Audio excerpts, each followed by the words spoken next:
Today on Lightning Bugs. So Leigh calls me on her way home and she says, tells me about we've got the song started. We cannot finish it. I thought of you.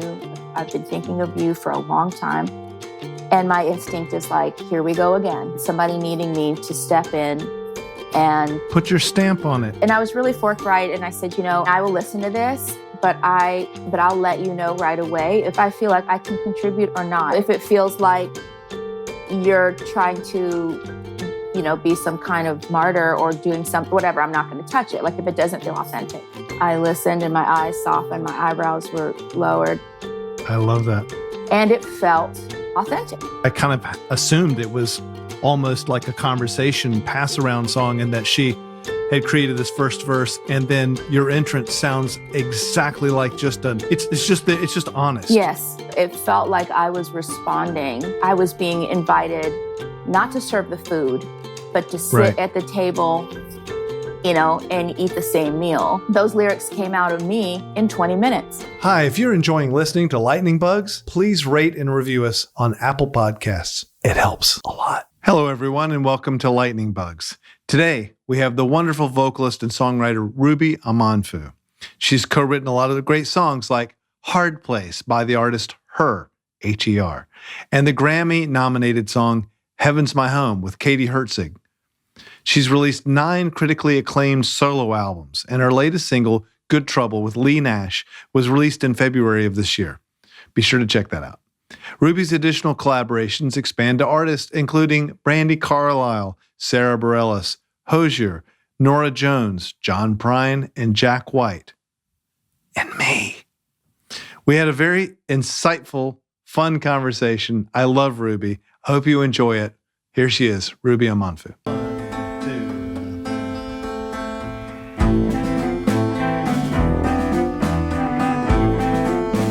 When I was a kid, there were political songs. Now, it's not that there are none. It's just it's not on the main landscape as much. Yeah. It's true that current songwriters are writing less activism songs.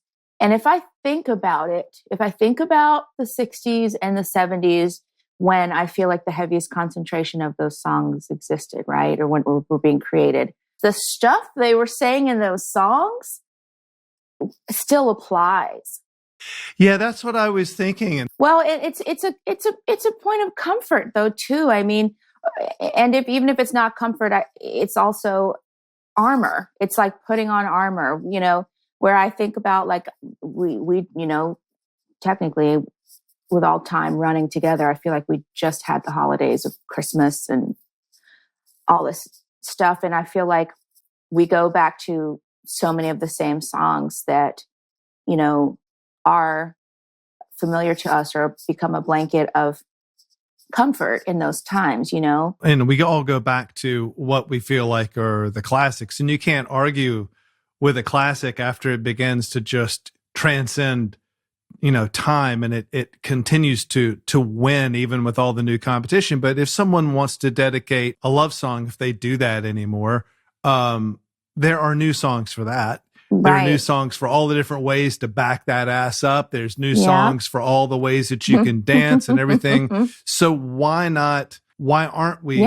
writing this? And you are, and they're class too. And I wanted to ask you about some of them. Good Trouble, great song. Well, gosh, thank you. Talk a little bit about that and how it was written and what yours and Leigh's. Whatever it is that we do, I find that we end up living in somewhat of a, we're a cult, or it's a cult following, and also activism is too, because so many people just want to live in that, whatever that world is, that they don't have to really focus on that or speak to it. You think that that's the artists that don't feel like speaking about it, or you think that there's actually not a demand for it, or if it's just fear of splitting your audience in an obvious half? Well, the stories I've heard from artist friends who haven't spoken up, it's the fear of losing fans. Right. It's because it's not just fans, it's livelihood, it's rent, it's car payments. And I think that's a fair a fair empathetic point. Yes, it absolutely is, and so with myself and Leigh, and she's really forthright about speaking about this. So Leigh Nash, I knew her music when I was coming up. I mean, we're close in age, but she had achieved and made it long before I did. Sixpence was really, really big stuff. Yeah, absolutely. I was like, gosh, I haven't ever studied Leigh's music. I happen to know Leigh as a human being, as is often in Nashville, like you know the human before you even know their work. And most of the time, you don't even know their work, you know the human. Yeah. So I knew the human. And just last week, this is long after we made, the song, we made 2 music videos, we've done interviews, and I'm like, let me check out her work, I love that. And then are you ever offended? Like, because I'm not. No. I almost prefer my friends don't know my catalog. Yeah. Oh, don't you feel that way? Absolutely. Yeah. Because people will apologize. They'll say, I'm so sorry, I don't know all your stuff. I'm like, no, please. Right. Yeah. It's quite all right. No, it's better. It's better because, yeah. So to that end, I looked up her work and I said, oh, wow. Anyway, so all that to say, she has a lot of right-wing followers who are very much against the things that are being spoken about right now. She is very forthright about speaking about how she saw all this happening in the world, in the country specifically, and it sickened her, but she was afraid. She was afraid to speak for a really long time. And I'm over here bleeding out of my pores, anger and grief. And that connected with her.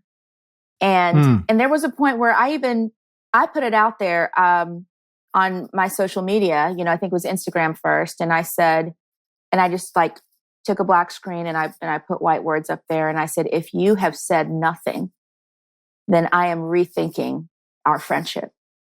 And it just came out of me. I've never done anything like that.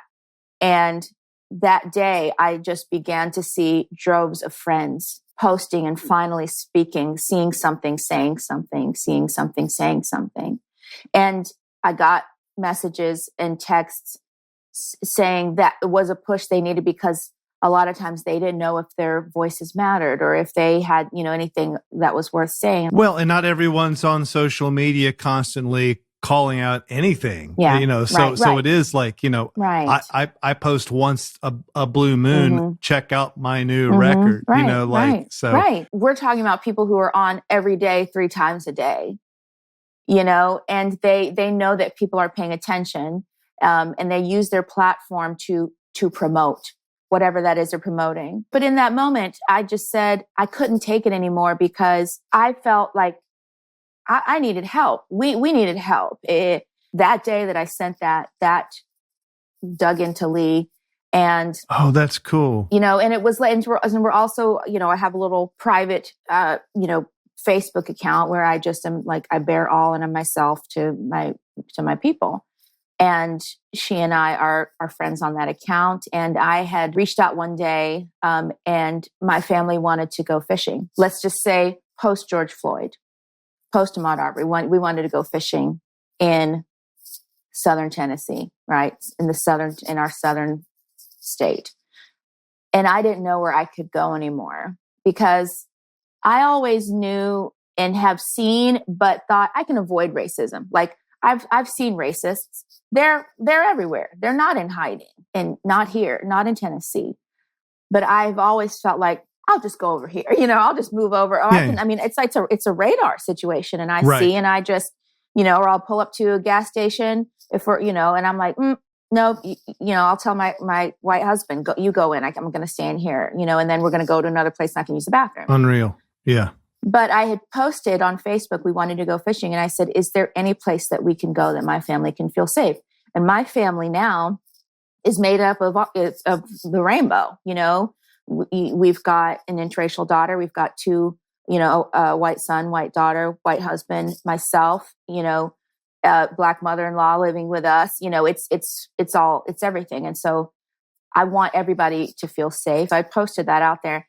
And it was the last thing on earth I wanted to put out there. I was like embarrassed. I was angry that I had to do that. I had to go to my friends, my safe space and say, guys, I'm scared. Does anybody know of a place we can go and feel safe? And so Leigh saw that and responded to that straight away, messaged me. And the one place we were wanting to go, it was where she lived. It was the town she lived in. So fast forward, those were things that started moving the water, right? Started moving the water. And she had gotten together to begin writing a song. Representative John Lewis had passed away, and she had gotten together with a gentleman named Matt Maher. And she felt really led to write about Good Trouble because she had begun to... It's such a great phrase. I mean, it's such a... Man, it's just perfect. It really is. Good trouble, necessary trouble. And after John Lewis passed away, and this was, Leigh had begun to post things on her social media page where she was getting super shit on. She was getting lots of hate from her fan base, but she was, eye to eye, like just coming up against them, like she doesn't care. But it took, it's so funny. It's like she hadn't spoken before, but you don't see her as, like, when you see her comment, like all you got to do is scroll through. When you see her comment on these ignorant, commentary, she's bold. So she got together to begin writing Good Trouble and very quickly realized that this was not a song that they were going to be able to finish on their own. It was not a song that they were supposed to finish on their own. They needed me. And I've been talking a lot recently about allyship. It's one thing to say, we're going to invite you to the party, the proverbial party. We're going to invite you to the party, but you have to serve the food, or you have to be in the corner doing the song. Dig into that just a little bit more. I know what you're saying, but I think it's important for people here. Especially right now, I have been asked to teach a lot of classes on racial sensitivity or whatever we want to call it. But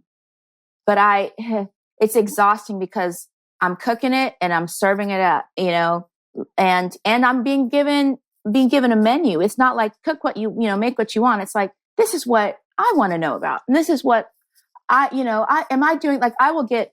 get called up and say, this is the scenario. I'm concerned about how to speak to this person, whether it's, I'm concerned about how to speak to this Black person, or I'm concerned that I'm affecting, this, or I'm going to offend.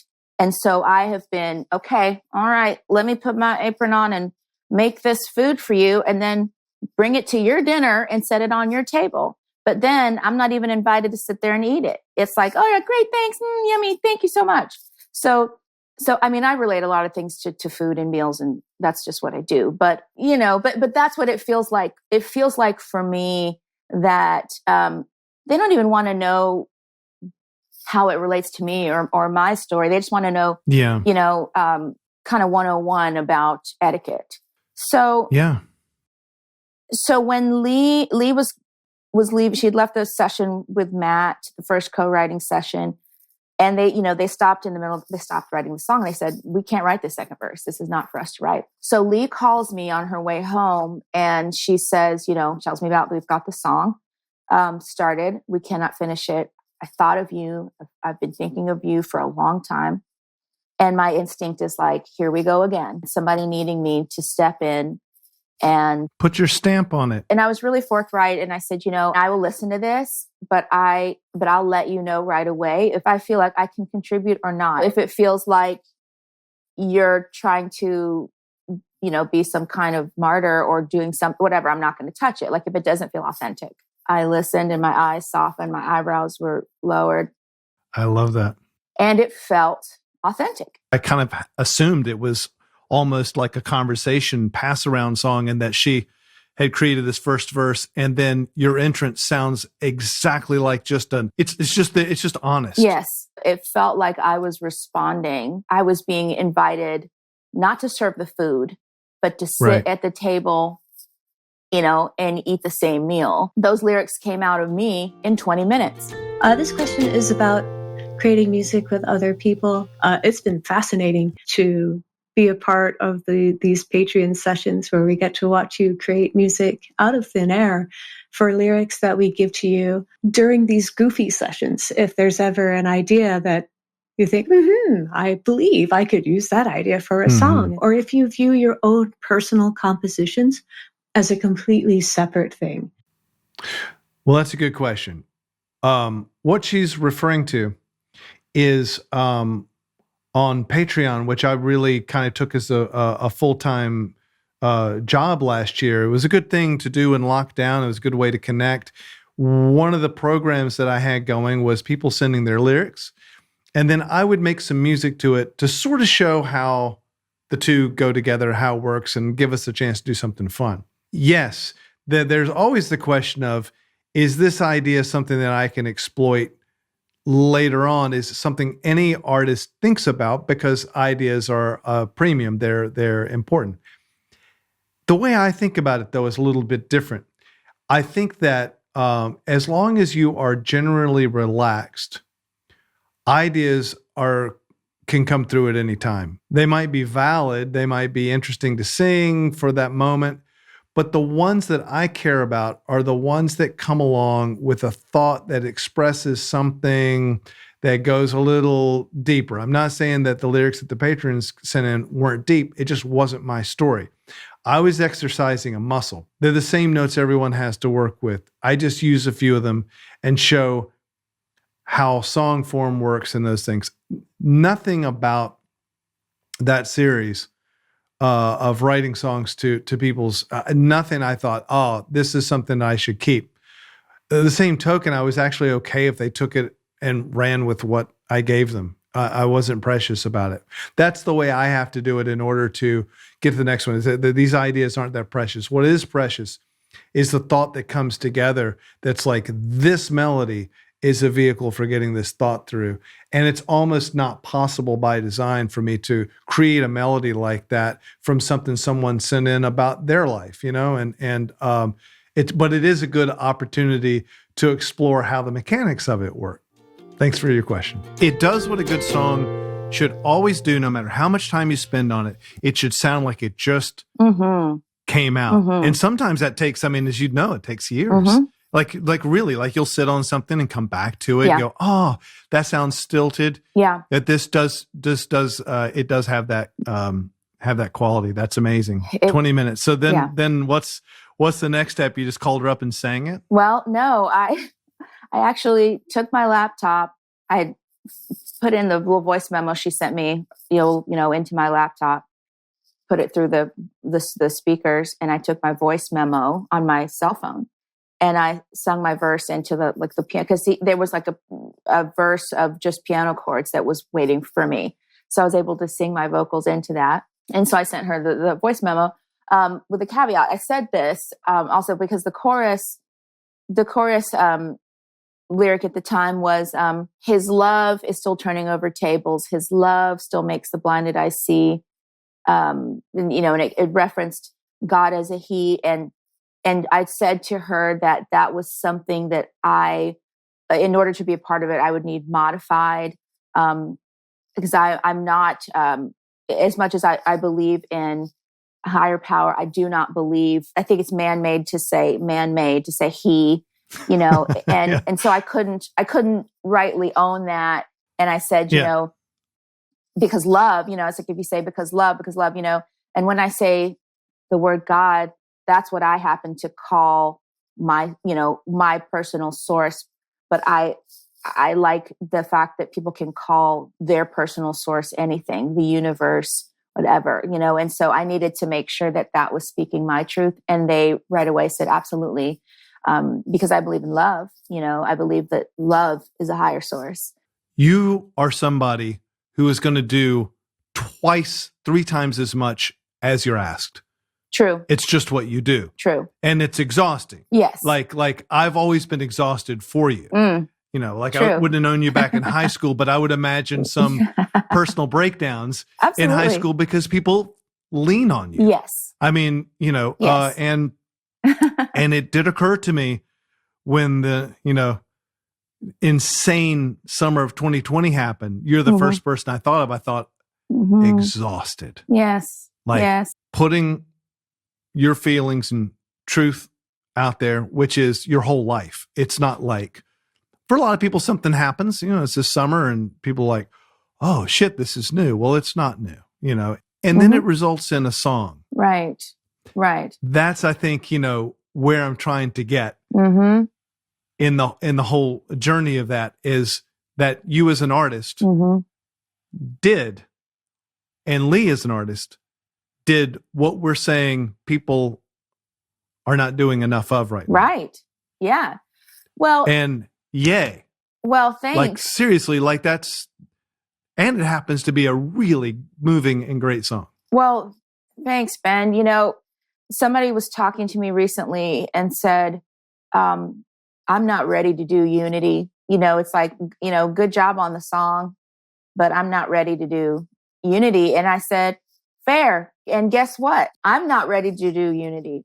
But I think there is a macro view and a micro view. I'm ready to do Unity with Leigh Nash. I'm ready to do the hand across, to one-on-one. If you think of Unity in a macro view, you're never gonna be able to reach to that one person. And so I was able to say, okay, Leigh, you're authentic in this, and I will stand next to you and across from you and speak this truth. But to that end, it's moment by moment, it's person by person, and I think, in the minute we think, oh, we're gonna change a nation, no, you might as well just go take a nap. We're in a world right now, where it does seem like, because we have access, it would seem, to everyone on the planet, that you're like, this is unity. Well, there's no such thing, really. I mean, there's, I think unifying behind a basic set of humane, decent principles and all that golden rule stuff. I mean, I heard someone take apart the golden rule philosophically and show why it doesn't work. But, the do unto others thing, that's a pretty good place to start. Would you want to have someone do this to you? It's just empathy, just basic 101. But it's hard to have empathy for someone who doesn't have a face, who doesn't have a name, and they're putting something out on the internet that's just angry and toxic. And you're like, I'm going to be unified with a world of people who think like this? I don't think so. But my friend Leigh and I can write a song if I agree with the song. Right. As much as we think that there's this huge audience out there, we're really creating for a really small audience, aren't we? With a small audience. Who gives a flying minute fuck what someone that you've never met thinks? Like, we do, but ouch, my creativity in that that point. It hurts my spirit to have to worry about that stuff. That's changing a little. This year has changed a little of that. Again, not a lot, but I have just noticed colleagues changing in that way. Oh, interesting. Please tell me how. The thing about hurting the creative ouch, I have seen people move forward in a way that, okay, yes, I'm a musician, or an actor. I don't only have to talk about music, and I don't only have to deal in verbalizations of theater. I am going to recognize that my platform, though, right here, like if I look at my little, minute number of followers, again, it's a small group in terms of the grand scheme of the world. All groups of followers are small. Well, that's interesting.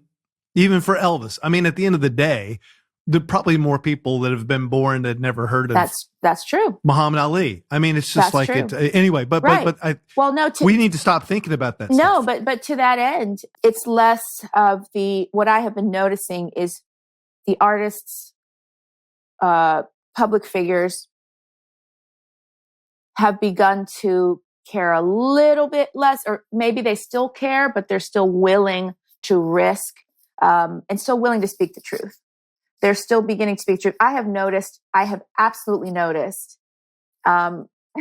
where people who never in a million years would talk about anything civil, political, any of this, they would just like, I'm on social media doing this. Look at me and look what I'm wearing. And let me show you how to, and it's changed and people are being more bold. And again, I don't want to say that that they're not afraid or they don't, you know what I'm saying? They're like, oh, I don't care. I'm going to do it anyway. I think they probably care, but they're willing to risk whatever that uncomfortable feeling is on the inside. The world is not currently a very nuanced place.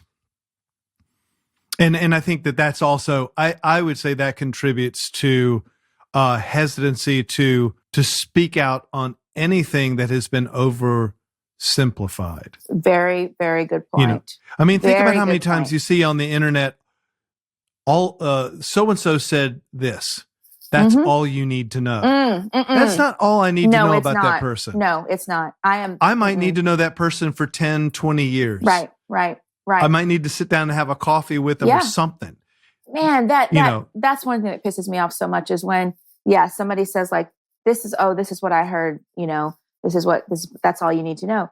I am that human who I'm going to look up 8 different articles and try and find, okay, I never take that. It gets on my nerves when somebody will post something. I'm like, firstly, do you even know, did you speak to somebody in direct relation who was in the room but like they see this thing, on the news, social media, whatever. And it's amazing to me, the number of people, and I've had to debunk people and sometimes in public, but sometimes I'm being kind as I am. And I'll just privately send them a message and say, oh, this thing that you posted today, you missed that 4 days ago. That was actually all, so it was revealed that it was something completely different.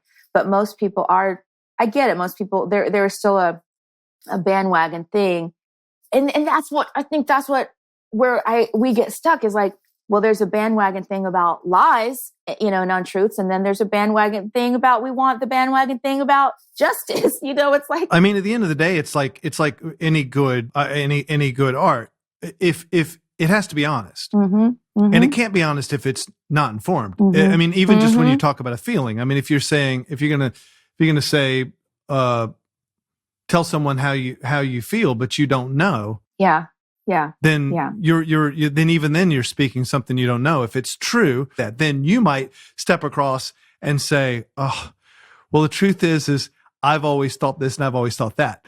And that's where we like a good artist can honestly weave things together like a good orator. Yes. But most people are given a microphone. Yeah. The microphone is Twitter and Facebook and stuff like that. Yes. And there's not a lot of honesty, art, and nuance in the way they're communicating. Right. So it makes it increasingly difficult for someone. I mean, and this is another place that you and Leigh really threaded with grace a lot of stuff. It would be, sure, you can put that out in public and probably get crazy criticisms from a lot of points of view. You're not immune to that. But you've done it. You've done it so honestly that I think you can sit back and let them realize over the years that was their own noise. Right. They created their own conversation. Yeah, I've definitely reached that point. And I don't know if it's just the song but I feel like it's not. I mean, I definitely reached that point. And honestly, the way that we met in the context that we met, that's when I first had kind of an opportunity to see ignorance in commentary of people who didn't know me and they thought they knew me and they thought they knew what I was about. And that type of stuff toughens you up when you hear critics or people who want to call themselves critics or just human beings who have more to say than they need to say. Yeah. The comments and the stuff. I mean, the thick skin does come over time, but you really got to be shit on a lot. You really got to, and I know not everybody is. And I think to that end, if you're staying safe in a cocoon and if you're living in a certain box or bubble, right, you're inside, you're not going to get hit. You're going to, and that's so, right. But if you live a life where you've been exposed for a lot of years, you're like, okay, so this is part of it. And this is not going to stop me in any way from being truthful and speaking my truth. New Week's resolution. Well, something I do every I do a lot. Maybe not every day as I used to when I started doing this thing in 2011. But in 2011, I started saying a mantra in the mirror. I started saying this specific thing in 2011, and I would look in the mirror and I would say, I am destined for greatness, and it is unfolding. I'd say it 3 times, and I'd move on until I needed to say it again. That's interesting. Like because I do all of these. So now if that's what we're doing, I have to look in the mirror and say that. So if we're going to modify the exercise, let's make this one an everyday one. Yeah, that's good. Especially is it in the morning? Because it's going to take people like, people who laugh at everything. Like I just do it, Yeah. So I'll laugh the first 3 times, but maybe by the 5th day, I'll be like, hell yeah, I'm destined for greatness. Right. Yeah, I mean, I feel like, we're our goofiest in the morning, so why not make it then and get it out? Get it out of the system. So repeat that for me again. What do we got to say? Well, but not everybody is destined for greatness. Well, they said this. Everyone's got to do the exercise. So if you want to, if you want to modify this, you're welcome to. Okay, all right. Maybe we will be destined to greatness if. Can we be destined for authenticity? Because that's what I really want more for folks. Love it. Okay, great. So what we're going to say is, I feel like I have to write it down, even though it's being recorded. Okay. Okay. So what's our mantra? I am destined for authenticity. I'm destined for authenticity. Why not just say, I'm going to be authentic? Or I am authentic, which is a true mantra, isn't it? Better. Okay. Better. I am authentic. Now you're winning. All right. I am authentic. And you said a word a few times in this conversation, which, it just struck me because I believe in it so much, and I want so much more for people to be more empathetic. I want us to be more authentic, but I also want us to fold in empathy. I am authentic, and I lead with empathy.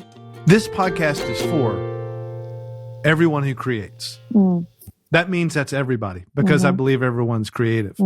What I think they need to do is, if they're going to have a Facebook page or if they're going to have a Twitter account, be an artist. Yeah, that's right. Actually learn the art of poetry. Yes. Understand that if you've only got a certain number of characters, you can't write a manual on how to change a tire. Right. If you're going to say this is all you need to know about somebody, maybe imply that's all you need to know. And tell something that we do need to know, and say it in a way that's poetic. Because if it takes, 5,000 words to tell you how to change a tire on a Range Rover, and you're using that language, John Prine could do it in a line. I still can't hear his name without. What's going? Oh, I'm sorry. No. Marvin Gaye. Good. Marvin Gaye could do it in a line. Yes. The fuck is going on? I added a syllable to it. Yeah. But really, that's what an artist does. Yeah. But all people are artists. And I would nudge people to try to come to the same responsibility and skill level of editing. Yes. You edit what's appropriate, but you think honest thoughts, right? Does that sound right? Is that holding up to scrutiny? It resonates. It absolutely resonates. And I think about this now more than ever, because I was allowed to live, basically almost the first 40 years of life. Just, I'm still a mentor for younger, up and coming musicians. And it's always caused me to be mindful of what I say, because I know that kids are paying attention. And then I have a career where kids pay attention. But now, I am so happily a bonus mother in a way that I now have a 9-year-old, a 15-year-old, and a 17-year-old who are really, truly always listening, in this way. To that end, I also want them to be truthful. I want them to know when to edit and when not to edit. I'm not going to be upset, actually the opposite of upset, if they stub their toe and they say shit. And I'm going to say, yeah, that must have hurt, but I may also say that is a word that in certain company, you may not want to say that in front of your whatever grandparent, but it's a beautiful word. And sometimes that's the word to use. And sometimes it's not.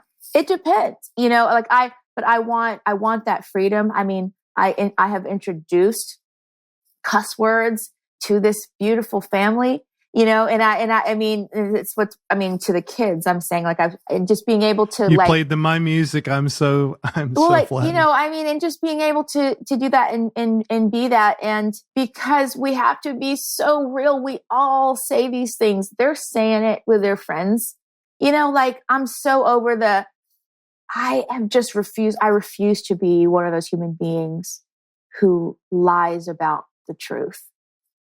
I don't want to do that.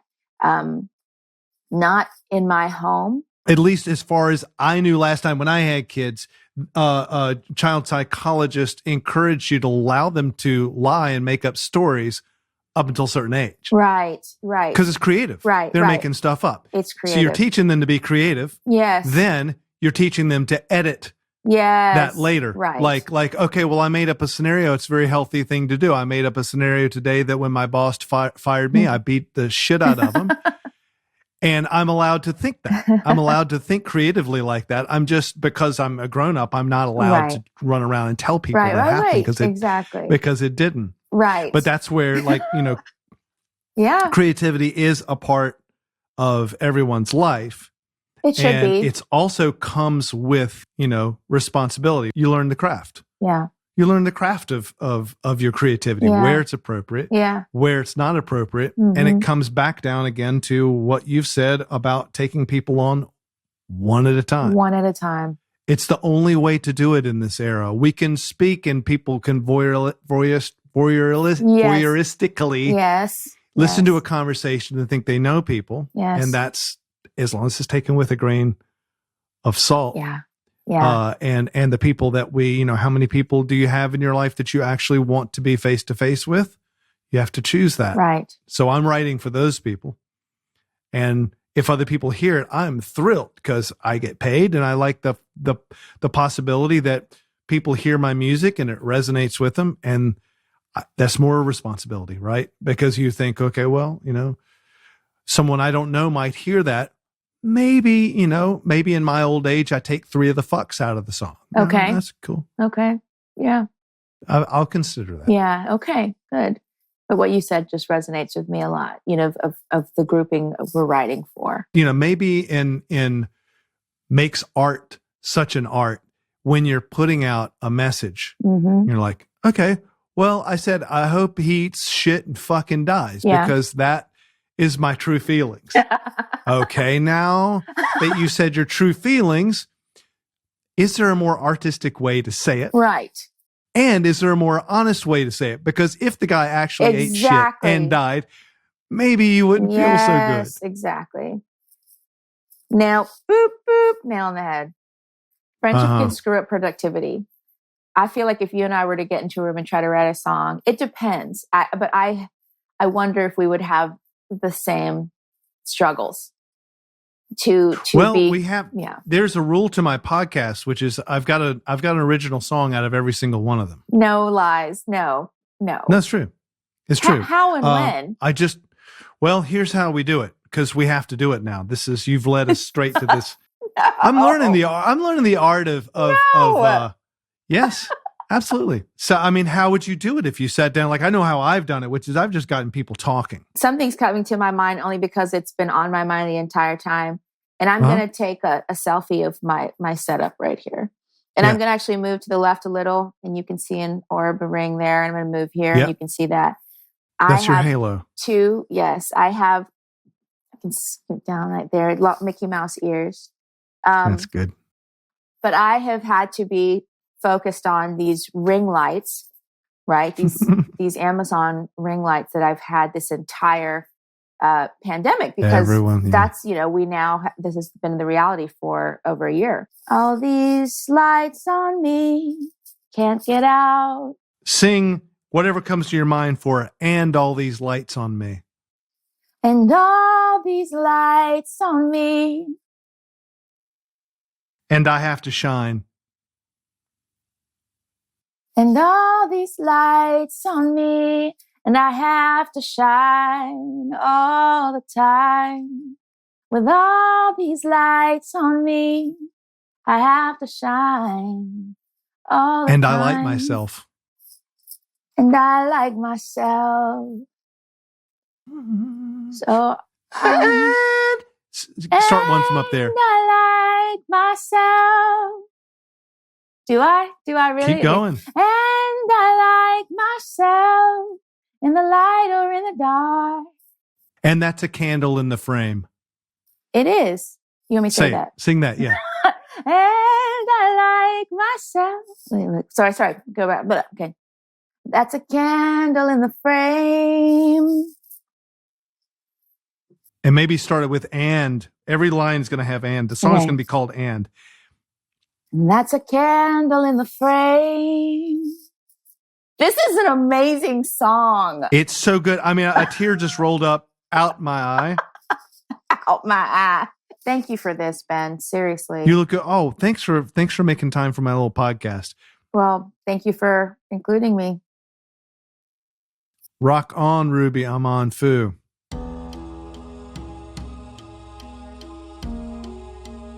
I have had to be focused on these ring lights. Even though I have to be present in this conversation, I'm also looking and making sure that I'm not in the dark. It's like, you got to shine. You got to light yourself. That's all I got for you. And go. And that's a candle in the frame.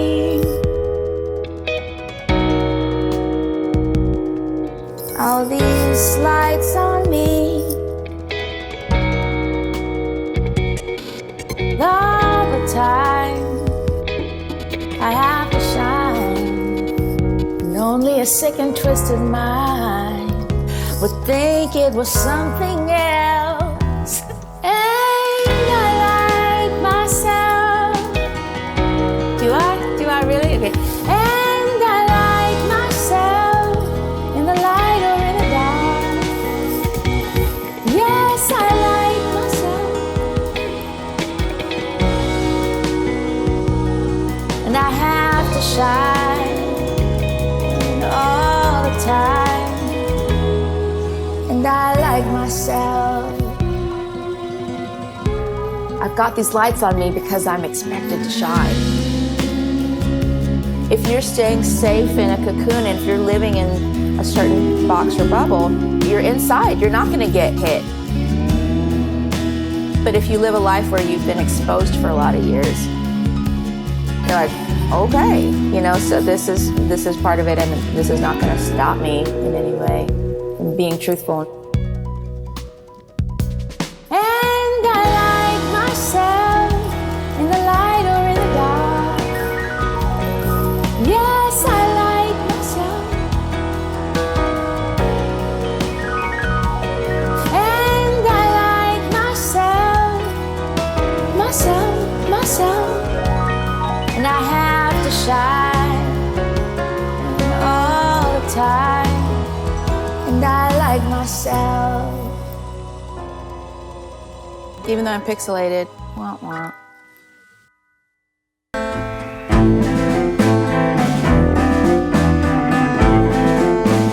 Hi, if you're enjoying listening to Lightning Bugs, please rate and review us on Apple Podcasts. It helps a lot.